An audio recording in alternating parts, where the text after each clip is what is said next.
that is going to help us to communicate your message.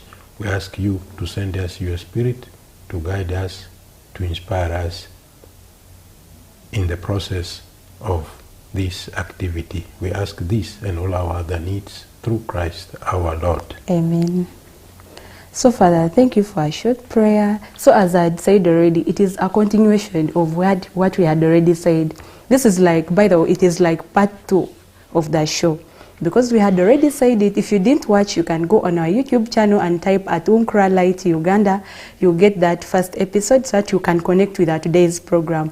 As I've already said, it is the Vatican Council II, a new era in the Catholic Church. You can go and watch the introduction, the overview, what it is all about. Today we are bringing it in a Ugandan context and in an African context as whole. So, Father, let us begin. We are going to begin with an African context. Because from Africa we go to Uganda, then we bring it in our normal life.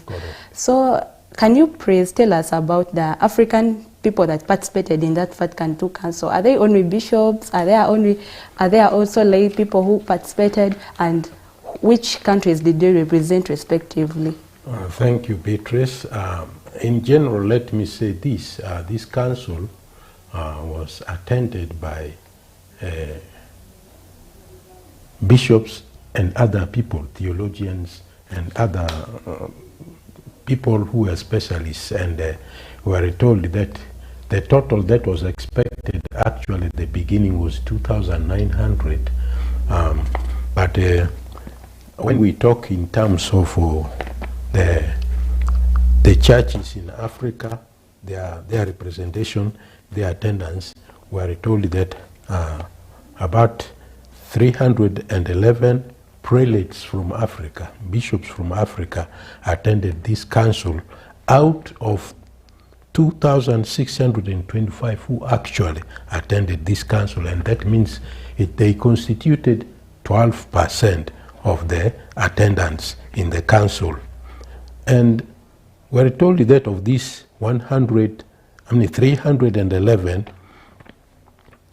only about 60 of these were native Africans. And the reason is clear, it is simple, because at that time some of the bishops of the dioceses in the African countries were missionaries who came from outside Africa. So only 60 African natives bishops were present for this council. And these represented the various parts of the continent, from the north, from west, from central, from eastern and southern Africa. I will not go too much into some of the specifics, but a total of 100 bishops and observers, you take note, 100 bishops and observers were from Africa. They were present for that event, and they were represented by, I'll mention a few countries with a few bishops, and then I will come to other aspects later, the key figures who contributed and what they kind of contributed. Let me begin. They say charity begins at home, so let me begin with Uganda. Uganda was represented, and was represented by the following bishops: Archbishop Joseph Kiwanuka of Rubaga, I think the first African bishop south of Sahara in the modern times. And this one, we're told, attended all the 4 sessions of the council. And present also was Bishop Vincent Macaulay of Fort Portal, Bishop Adrian Dungu of Masaka, Bishop Spriano Kiangire, military chaplaincy, and auxiliary Bishop James Odong of Tororo.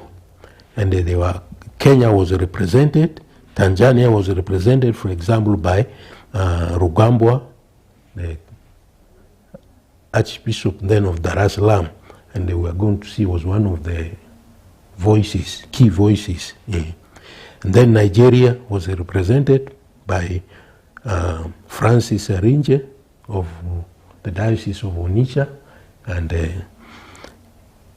Ghana was also represented Democratic Republic of Congo was represented. And the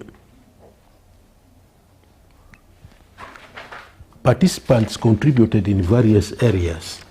The participants in the council contributed in various areas, and I want to outline just a few, I think about 6 of them. Number 1 I mentioned is Cardinal Laurent Rugambwa, the one I mentioned, of Tanzania. His key contribution was in relation to liturgy, and he advocated for also local leadership of the church and the need for enculturation. And number 2 is Archbishop Joseph Kiwanuka of Uganda, who advocated for human dignity, who advocated for the dignity of local cultures, and who advocated for development and also the role of the laity. Number 3 was Archbishop Paul Zongorana of Burkina Faso. I think that's the former Upper Volta. Was a leading voice also with regard to liturgy. He also advocated for social justice. He advocated for the need for collegiality, the fact that the responsibility of the pastoral responsibility and the governing responsibility of the church, of the Pope, should be shared with the bishops. That is one of the key things that he advocated. He also advocated for cultural adaptation. In other words, he had a tendency towards enculturation too. Number 4 was Archbishop Peter Poreku of Ghana, and he provided insights on the laity and the family life, which he considered very key, very important. And number 5, we have Cardinal Paul Emile Leger, who represented the missionaries from Africa, and his emphasis was more on pastoral concerns with regard to Africa. Number 6, and that will be the last one I will mention, but there are many others who contributed too. Number 6 is Cardinal Malula. I think I mentioned him, yes, of Zaire then, and now Republic of Congo. One key person actually who emphasized enculturation and also African right. And you know that the Zairean right has been approved by Rome, and he was the man behind these efforts. Thank you. Thank you so much, Father. So that one will lead us. We have seen that there are some Africans who participated in the Vatican Council too. That one will lead us to our next question, Father. If they participated, how did that change the idea that Christianity is only for the Europeans? Because you remember in the past, whereas people used to think Christianity is only for the European countries. So how did that attendance of Africans change that idea? Yeah, first of all, I would like to mention this. Actually, Africa, the church in Africa was considered a young church, a young and a growing church. And their presence was actually a witness of a young church. The bishops represented not only a young church, but a vibrant church, a church that was missionary, a church that was rapidly growing. They reminded the council fathers and the rest of Christianity that Christianity was not just a European religion, but truly universal, and it is taking root in new cultures, including Africa. That was a vivid message that they sent. And their experience of faith gave a strong sense of hope, a strong sense of vitality, vibrancy, and a renewal of the global church. They added, in other words, they added to that voice. And the participation of the bishops also showed that the Catholic Church is a global church. And I think that helps us, it helps to define more the universality of the church. True, that which one. we profess in the creed also. True, that one comes and it can even talk about everything above. So like the participation of Africans, the bishops who participated, how did they introduce how did they embrace African culture in worship? Like after the Vatican II Council, how did those bishops or Africans who contribute towards the word inculturalization? We usually hear the word inculturalization. So how did those African bishops embrace that word, and how is it reflected today in worship? In fact, when the Council Fathers discussed the question of inculturation, the African bishops were actually key influence behind this, because they pressed that it is good to have Christianity lived, expressed in African terms, in African symbols, so that the people can understand. That is what they constantly pushed, like the Cardinal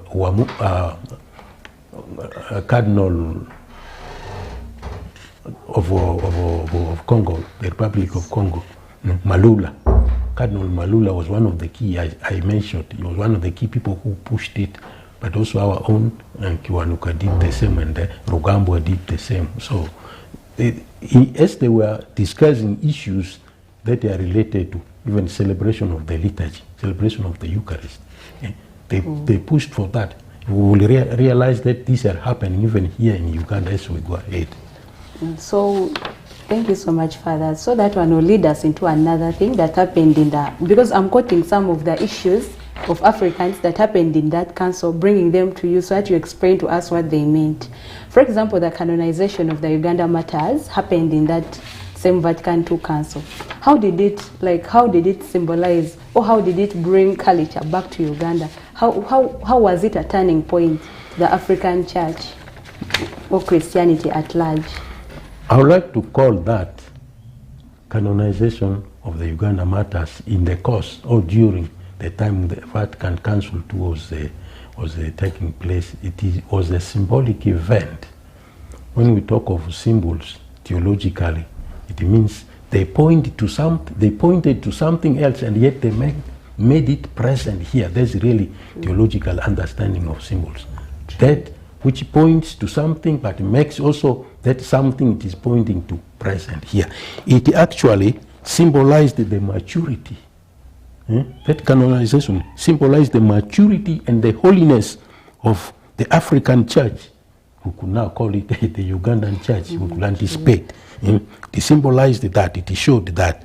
And Paul's declaration of these martyrs as saints was an honor for African witness to faith. He recognized, he saw it in that. So, this event also showed that Africa is capable of being converted, like maybe unlike what other people had understood or had thought, that it will be very difficult to make Christians out of Africans. This was pointing to that fact. Yes, the African can get converted, but also at the same time can convert, because it is now standing as an example, as a witness for the universal church, for others. This standing as an example for others. It was symbolic in the sense that it showed Africa can make saints. Africans can become saints like any others. It was not actually a simple thing. 22 people being saints, declared saints in a go, from a small country like Africa, like Uganda. Yeah, it showed that we can make saints, and also we can provide models of faith for the universal church, which is the people of God. True. So bringing it back to today, like that canonization of the Uganda Martyrs as saints, bringing them as saints today, how did, in that Vatican II Council, after seeing the symbolism, how is it today? How is it reflected in Uganda today? How is it bringing together the Christianity faith in Africa? Because as we're talking about Uganda, it is in Africa. That canonization of Uganda Martyrs we have seen how it was symbolic, how it shows Africans can also be saints. So bringing it back to reality today, how has it changed the Christianity in Africa at large? There is a lot to be said about that. You have witnessed the celebration of the Uganda martyrs. True. You have witnessed how people are walking from different parts of the country, walking, let alone those who drive, who use easy means. Those are the symbols. That the example of the Uganda martyrs has challenged the Christian life of many people, and that's what they would like to emulate. And it's a really blessing, and indeed it is good. It deserved that honor which was provided by Pope Paul VI. Thank you, Father. So according to you, in what ways did African perspective shape the Vatican II Council?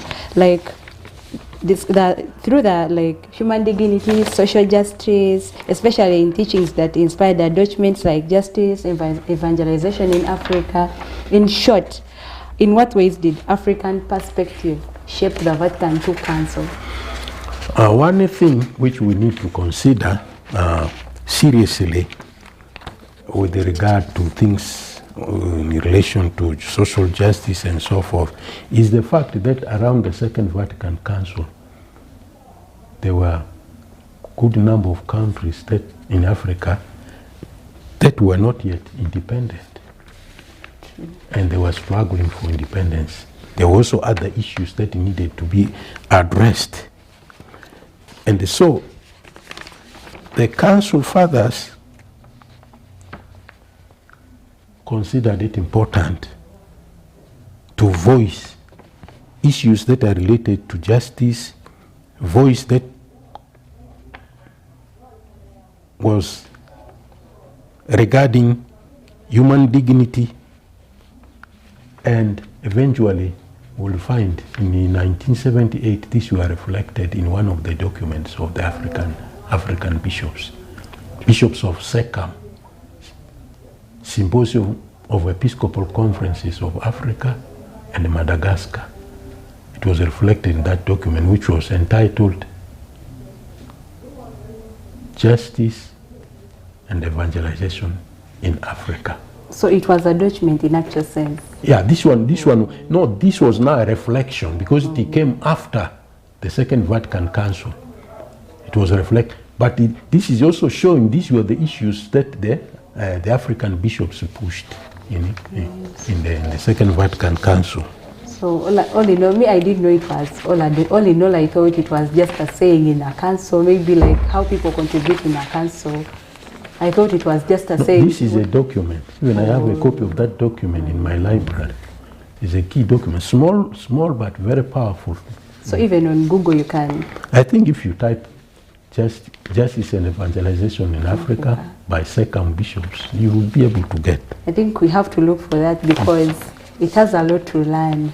Though it might be small as you're saying, but it really has a lot to learn. It is a power. So Father, from that, apart from African bishops, because here we are talking about African bishops, apart from only African bishops, are there any other people that were Africans participated in that Vatican II Council, apart from the bishops around? Yeah, there were people who went, they called them periti, those are theologians. When bishops go for meetings like this, these councils, they're supposed to go with their theologians who are advisors. They may not participate, but in the background, they are there to advise the bishops on issues. So the bishops consult them, what view do you think will be fitting here and that kind of stuff. So we can term them as advisors, right? Yeah, yes, as advisors or consultants. Okay, I thought there are some lay people who attended, like some Christians who just went and attended, or who were invited. Well, these meetings are representative, but I don't want to rule it out. I've not come across which lay people attended this Vatican Council in is 62 to 65. I've not seen that one myself. So another thing we want to really know, was it only for, like, the attendants were only Catholics? Was it only for Catholics or any other Christians? No, when I explained in the first session, I really made it clear there were people of other denominations, the Orthodox and the Anglican representatives and things like that. So Father, why I asked this, yes, we watched the first episode, but we are reminding some people who may have forgotten. Okay, yeah. We are going back to that because it was on 9th October, that's when the first episode was. There were other representatives, that's why it is called the Ecumenical Council. Yes, it's just a simple reminder for people who would have forgotten. Yeah. So meaning even a non-Catholic, a Christian can sit and listen because it is so important to them. So Father, this can lead us to another question, like how did this Vatican Council today, if we put it in an African context today, how is it, like, what impacts has it left on Africa? What impacts do we see on Africa because of the Vatican Council? What can we see and say maybe this is in Africa because the Vatican Council happened in Somali? Yeah, there are main areas, Beatrice, where we will see the impact of Vatican II Council on Africa, what we are doing in areas of the functioning of the church. We casually talked about collegiality, that the fact that the bishops share with the Pope the responsibility of governing the universal church. This is also in African level. At the African level, we have the association I mentioned, SECAM, Symposium of Episcopal Conferences of Africa and Madagascar. That is a group. It is an association for African bishops, all African bishops, and the one of Madagascar, the island just attached to it. That's one significant indicator. They share. Together they share. They express their collegiality. They work together for the church in Africa. That's one key example. But if you go to details of other areas, even areas of formation in the seminaries, how the bishops look at the programs. It was advocated that the formation should be in light of in the context of the different cultures and so forth. The various bishops, bishops' conferences or associations or groups also adopt the formation program provided by Vatican or by Rome. They adapt it to the local circumstances. So, but they don't do it independent of what the stipulations are. They work according to, for example, the document related to formation of priests, optatum tosias. They adapt it to what it is saying. What is it saying, and how can we put it in place in our own context here? The aspect of inculturation, the liturgy we celebrate, the mass we celebrate, it did not originate from Africa. It is something for the universal church, but we work according to what the prescriptions of Vatican Council II are in what we call the Sacrosanctum Concilium, which is the document related to liturgy. These are just examples I can give you. But I want you to repeat for them that document related to liturgy. There might be someone who wants to search about it and see what it is all about. It is called Sacrosanctum Concilium. I hope they will. It is one of the key documents in the Vatican Council. Because that one can maybe help someone there listening or watching. It can help them to know more about our church. Yeah, they will. Yeah. So that document was also brought about by the Vatican II Council. Yes. That is the one of liturgy which talks about participation, emphasized, for example, participation of everybody.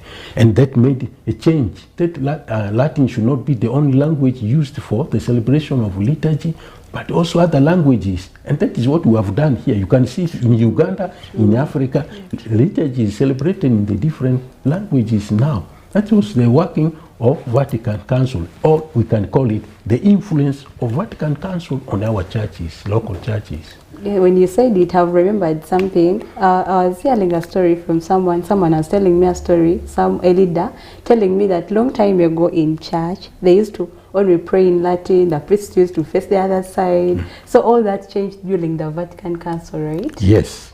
Oh. And the priest would even face that way. Put the back will be this way. So they say, no, it is not a priest celebration. That's what the Vatican Council declared. It is not discussed or agreed on. It is not the priest celebration. Much as he is a representative of God, he is a mediator between God and the people. He must not do it alone. The others have a role to play. They have a part to play. It's one of the key aspects of liturgy, which was introduced by Vatican Council too. So we can highlight the order of Mass, the languages, the documents that were presented. Yeah, those you will be able to find them. Those who are elite with this Google stuff, AI, you go there and you learn a lot. We shall search for them because these are only to remind us. So I would think that our listeners should be keen to try to learn more on their own using these tools. If you can search for where jobs can be got and so forth on this, and you make sure you get, why don't you learn more about what our faith teaches us using this? And that's why this the document regarding communication, what they call Inter Mirifica, which means among the wonders. That's why it was approved, and it was clearly stated in that document that it should be not abused, it should be used for evangelization, for teaching people, for passing the message, the word of God. So we should also use in our times this. That's why they encourage them, although they cautioned about abusing this media, the communication systems. True, because some of those documents still, you can search and find some are edited. Some things are out. You can say maybe you use a phone to search. You search and you find you're getting some documents which are edited, some documents which are somehow the literature is not adding up. So Father, thank you. That was an African context of the Vatican Council too. We are going in for a short break, very short break. Please stay on because we are coming back with an African context, which brings that back. It's in our life. Here we are bringing the Vatican Council live in Uganda. You'll be seeing how the Vatican Council is impacting lives today in Uganda, how it has changed our Catholic Church today in Uganda. Thank you so much, our dear viewers. Praise. We are coming back for the second session. Please keep on. Do not change your remotes. Do not turn on. It is UCTV Uganda. Thank you so much.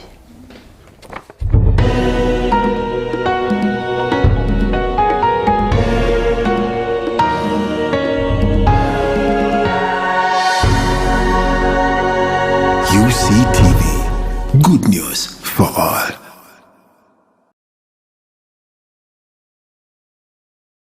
Support the Uganda Catholic Television with MTN Momo. Step 1. Dial star 165 star 3 hash. Step 2. Enter merchant code 180572. Step 3. Enter any amount from 500 Uganda shillings. Step 4. Pay using MTN mobile money. Step 5. Enter PIN code and send. Step 6. You will receive a confirmation text for supporting the Uganda Catholic Television. Holy Cross Family Ministries is an international Catholic apostolate under the Congregation of Holy Cross, founded by Father Patrick Peyton, CSC, who was famous in the 1940s for his slogan, "The family that prays together stays together, and a world at prayer is a world at peace." Our core mission is to educate families about the power and practice of family prayer, especially the Rosary Prayer. Our core programs are focused on the theme of faith, prayer, family, life, and marriage. And we run retreats, seminars, workshops, rallies, and offer professional counseling. We run face-to-face and media programs tailored for couples, parents, family, youth, children, and general audiences at the Holy Cross Family Ministries. Are you looking for high-quality printing services? Look no further than Marianam Press Limited, Kisubi. We offer a wide range of printing services from business cards to procures, flyers to posters. Our state-of-the-art equipment and expert staff ensure that your prints are of the highest quality and secure. Small business owner or a large corporation, we have the printing solutions you need. Our services include digital printing, offset printing, and large format printing. And don't forget about our binding and finishing services. We offer a range of options including stapling, folding, and laminating, perfect binding, security printing. We also do book repairs, compressing, and binding of records. At Marianam Press, we understand that time is of the essence. That's why we offer fast turnaround times and competitive pricing. We also make customized counter books and exercise books for primary and secondary schools. We are located along Kampala Entebbe Road, 21 kilometers and 2 kilometers from Kauku Teaching Center. For more information, please contact 0787 992910 or 0754 26 6109. Marianam Press, your printing and publishing partner since 1957. obulamu bwo obwabagalwa bo n'ebyobugagga byo lwaki tobiwa obukuumi obusukkulumu kubigwa tebiraze nga weeyunga ku kampuni ya yinsuwa egundidde mu buweereza kati okumala emyaka 15. eno ye Pax Insurance Company Limited. Tetukwetolooza ng'ekiseera ky'okkulirira kituuse. Tulina ebika bya yinsuwa ebijja mu bwetaavu bwo omuli motor comprehensive, fire insurance, third party, marine, workman's compensation act, personal accident n'endala nyingi. Weeyune Pax Insurance Company Uganda Limited olwaleero ekimu ku bitongole by'Eklezia Katulika tuli ku Platinum House, Colville Street, okuliraana Christ the King Church, oba mu matabi ga 23 okwetoloola eggwanga. Ebisingawo okuba ku 014 233 096 oba ku 014 233 089 era ng'eruŋŋamizibwa Insurance Regulatory Authority. Pax Insurance, perfect peace. Support the Uganda Catholic Television with MTN Momo. Step 1. Dial star 165 star 3 hash. Step 2. Enter merchant code 180572. Step 3. Enter any amount from 500 Uganda shillings. Step 4. Pay using MTN mobile money. Step 5. Enter PIN code and send. Step 6. You will receive a confirmation text for supporting the Uganda Catholic Television.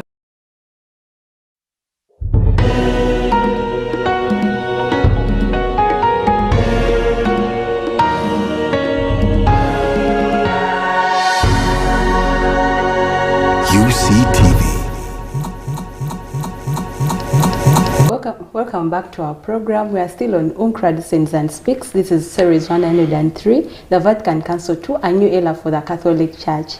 So we have talked about African context. Right now we are bringing it back to Ugandan context, to our daily life today. So Father, you can start with us now. You tell us, how did this Vatican II Council, let us start with a common thing, Mass. That is one word you say and everyone is like, yeah, they know that even if it is a Muslim, even if it is a Pentecostal, they know what Mass is in a Catholic church. So talking about Mass, how did that Vatican II Council change how Mass is celebrated today? Yes, we had in our first session, we had highlighted some of the factors or some of the changes that happened in the Vatican Council and are reflected today in the church. So you can give us a summary of how Mass is celebrated today in relation to the Vatican II Council. Yeah, what we need to take note of is the fact that the Council influenced the life of the Catholic Church worldwide And so Uganda is part of that. And how is it reflected here in Uganda? I think that's what I would like to talk about. And she has, Madame Beatrice has mentioned specifically Mass. That is a liturgical celebration. So I will talk about the reforms or the changes that took place after the Second Vatican Council in Uganda. And the key document, I said, you asked me to repeat that the name of that document. It's called Sacrosanctum Concilium. That is the document which talks about the liturgy. Number one, according to the council, it encouraged the use of local languages. Before the Vatican Council II, Mass was celebrated in Latin, as I mentioned earlier. But after the Council, the Church allowed the use of vernacular languages. And this took effect in Uganda. And the effect is still continuing now. In the various languages in Uganda, we celebrate Mass. In Luganda, in Luo, in Runyakore, Ruchiga, in Lobara, in other local languages, Mass is being celebrated. The Missal, the book that is used for celebrating Mass, has been translated into these local languages. This is one of the symbols, one of the indicators of the impact of Vatican II in terms of liturgy. Number two is the active participation, which this same document I mentioned encouraged, which Second Vatican Council encouraged. I mentioned here, as Madame Beatrice asked me about the priest's participation in the Mass and people being a little bit passive. The council discouraged that, and the priest was to be accompanied in the celebration of Mass. Not really just be accompanied, but be joined. They should be doing it together with the congregation. Participation was emphasized, and the Ugandan Catholic Church became more involved in responses during the celebration of Mass. In singing, you can see these days the participation. If you compare it to late 1960s, 1970s, is different. People are participating when people are singing the Gloria, singing the Hosanna. Everybody is doing that. It's not only the priest's business or the main celebrant's business alone. It is everybody's business. That is indicative that we are living according to permissions, or what the council allowed and what the council thought it was a fit in the celebration of the Eucharist. The readings are done in the local language, and they are done by the lay people. Even ushering and so forth, they are done by the lay people, which was also encouraged by this same document, the participation or involvement of the laity, although there is a specific document regarding that, but this is also encouraged here. So you can see that in the church, there are still some silent observers. I must speak frankly. There are still some silent observers, but we are supposed to all participate. But these days, dominantly, majority of the people participate during the celebration. The third aspect is the cultural expression, the music that we are using.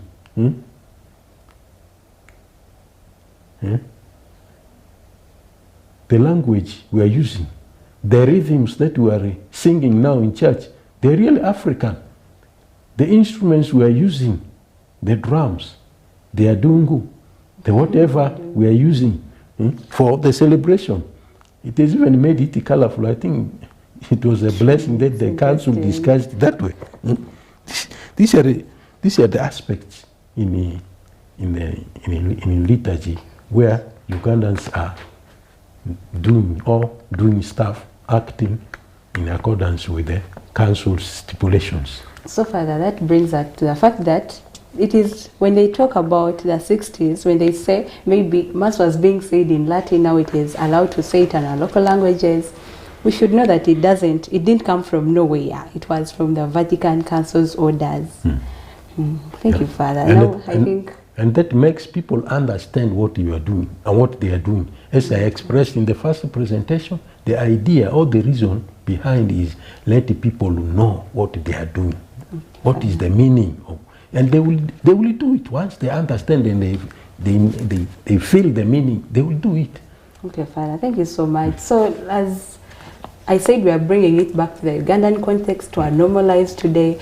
In that Vatican Council too, when you're reflecting on it, when you're reading through it, you see it was all about, the emphasis was on laity. Which movements are today working in Uganda, or which movements are today active in Uganda due to the Vatican II Council? And Father, you tell us what the word laity means in a layman language, because there is someone out there who might be hearing the word laity, not knowing what it means. So bringing it back to Uganda today, which movements are functioning or active today because of the Vatican II Council, and what does the laity word mean? Okay, I want to begin with the meaning of the word laity.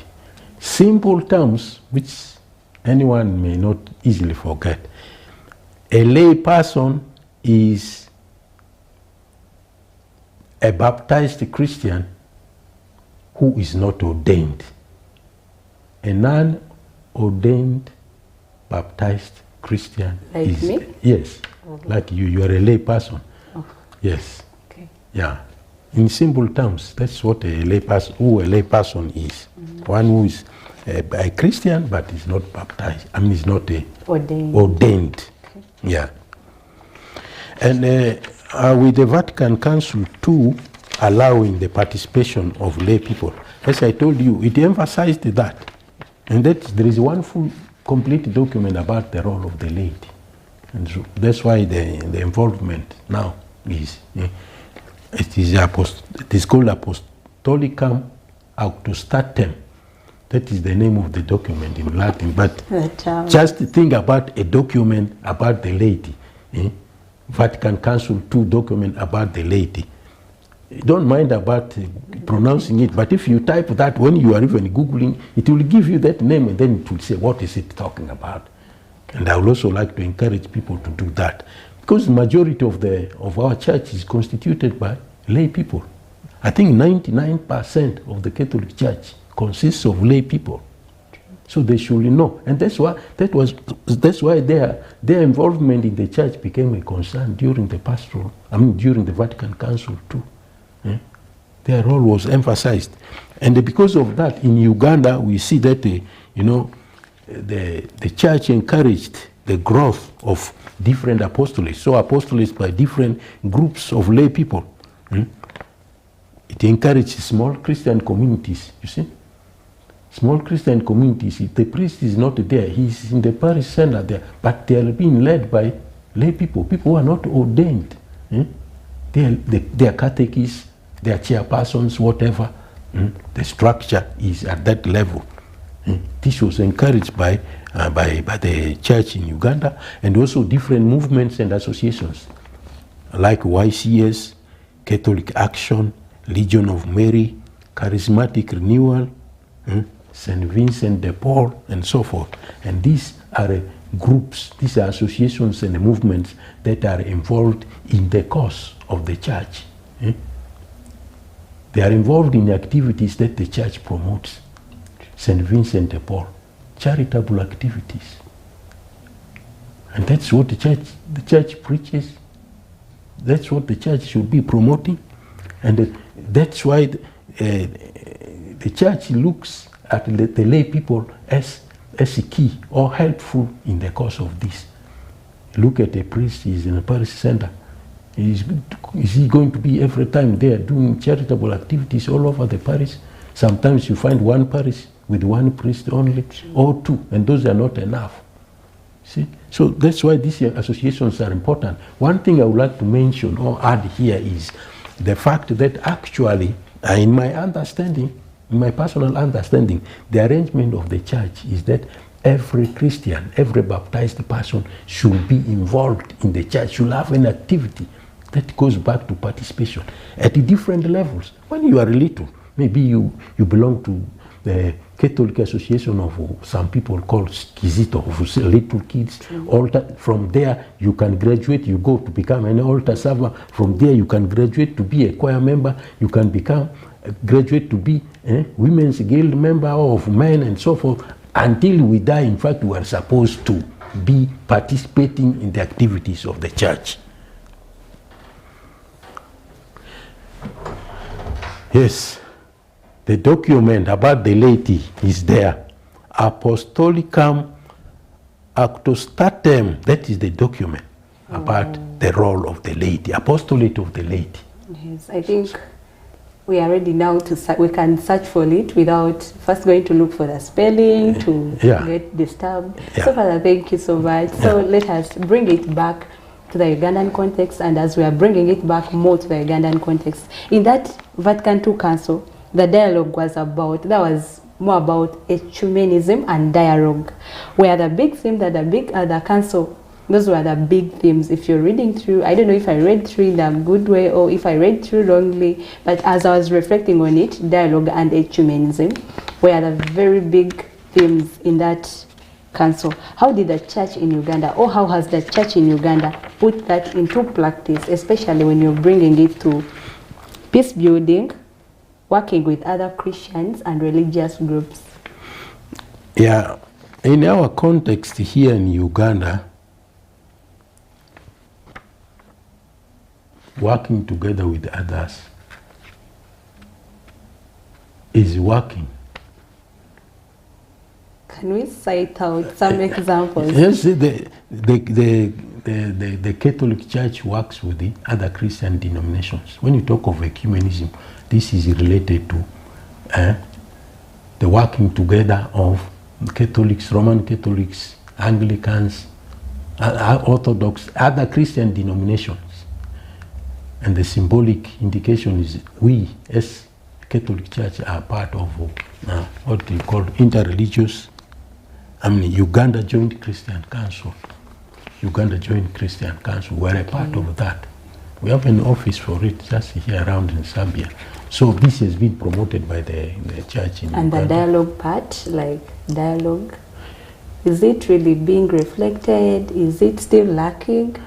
No, it is being reflected. You know, without talking, without having dialogue, we will not be working together.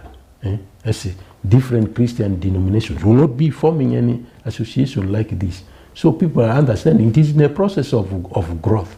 It will grow as long as people commit themselves.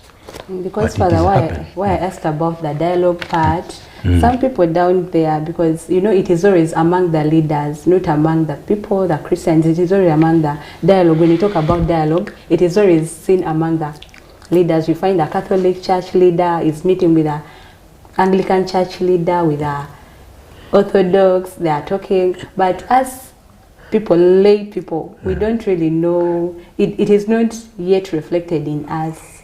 Yeah. So that's why I asked more about the dialogue part, because as I was reflecting on the Vatican II Council, the dialogue part was really emphasized. It was among the main things that were emphasized. Yeah. And that's why I asked you about the dialogue, so that you highlight to them and they know that really in Uganda today it is working. Yeah, as I said, you know, we have this Uganda Joint Christian Council, okay?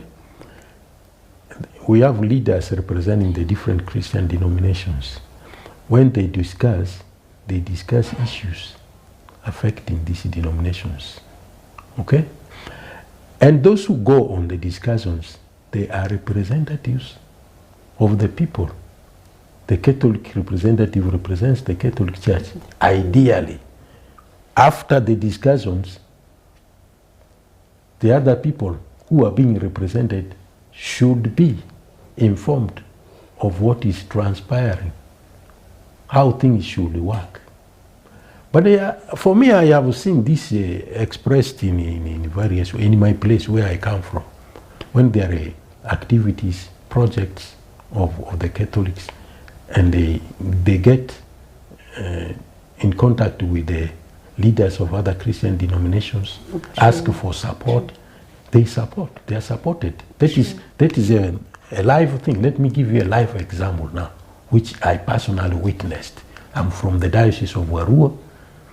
At one moment, the Anglican Cathedral in Arua was collapsing.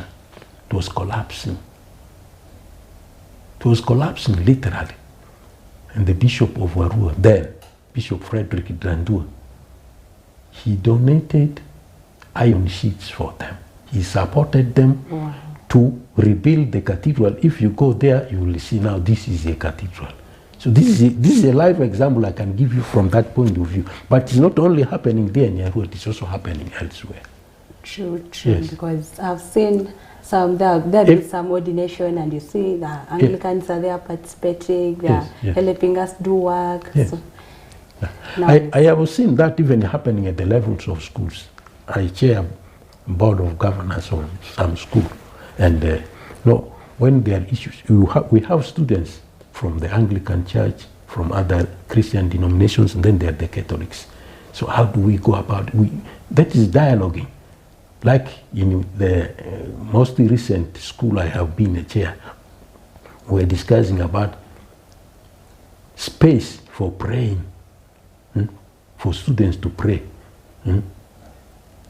according to their denominations.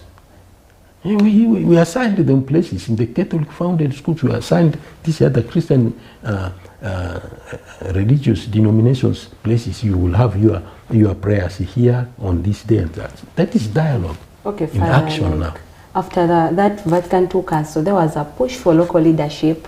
After the Vatican II Council, there was a push for the local leadership. How is it reflected today?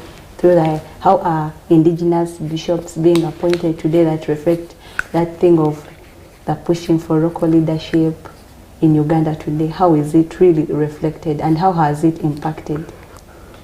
Yeah, let me talk of local leadership, especially in terms of bishops. Now you have seen majority of our bishops in Uganda. They are Ugandans. True. They are Africans. I think we have only the Bishop of Moroto, and then the Bishop Emeritus of Lira, and who else? And the Bishop Philippi, Emeritus of Kotido. I think these are the only bishops who are not Ugandans.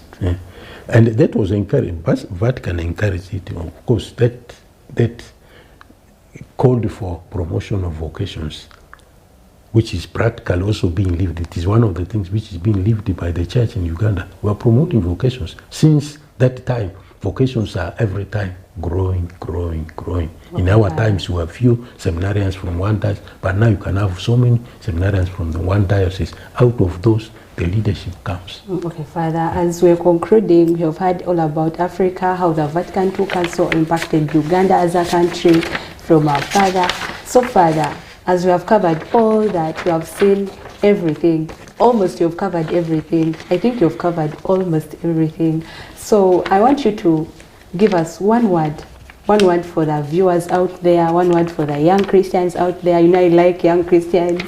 One word for the old elder viewers about the Vatican II Council. How should they behave? How should they take it? How should they get any other information about, in case someone wants more information about the Vatican II Council?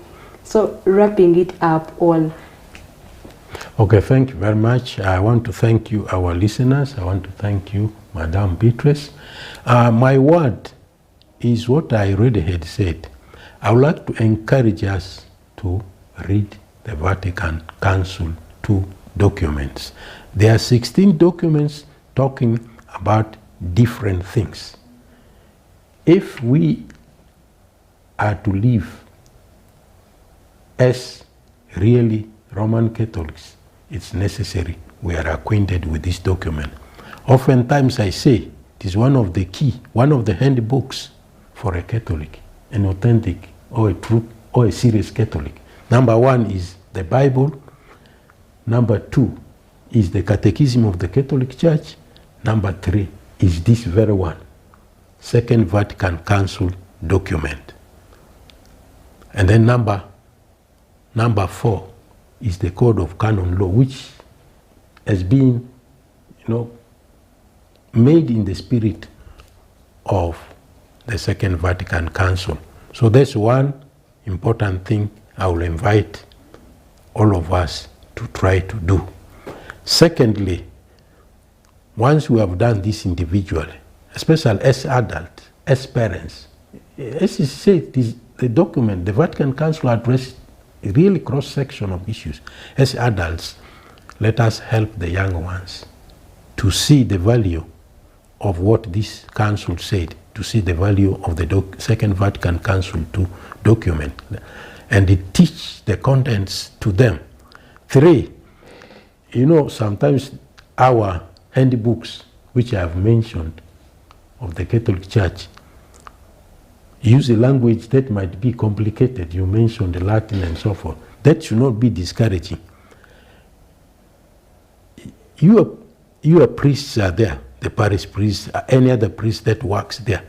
These are supposed to be the tools, the handbooks for them as leaders of the Christian community. When you read, you get stuck, you are not able to understand the issues, please go to them. That's why they are there. They will do it for you. Okay, they have gone through this. Right, Father. This is really, for me, one of the serious pieces of advice I would like to give. Don't get the document. You get the book, but don't think you'll be able to absorb what is there on your own. Please let those who know help you, and that's why they are there. That's why they are called shepherds. Okay, thank you so much, Father. I think you've said it all. Those who didn't follow us in our very first episode, please go on our YouTube channel. It is at UNCRA Uganda. You can type UNCRA, UNANCCLA in capital letters, Light in Uganda. You can follow both of our episodes. You connect episode 1 to episode 2 or part 1 to part 2 so that you understand more. Because the episode 1, the part 1 had more of the Vatican II Council. It had the introduction, it had the... Today it was all about African context and Uganda. So you can go and watch it on our YouTube channel. You connect it with the one of today. Thank you for being good viewers. Thank you for loving Uganda Catholic Television. In case you want any other information, you can find us on Sambia Hill. We are located on Sambia Hill. There is also our radio. If you cannot access television, you can access our radio, 94.4 Radio Sapienta. Thank you so much. Thank you for loving Uganda Catholic Television. Stay tuned in. Thank you for loving UNCRA programs. We have more to come. Thank you so much. Have a nice evening.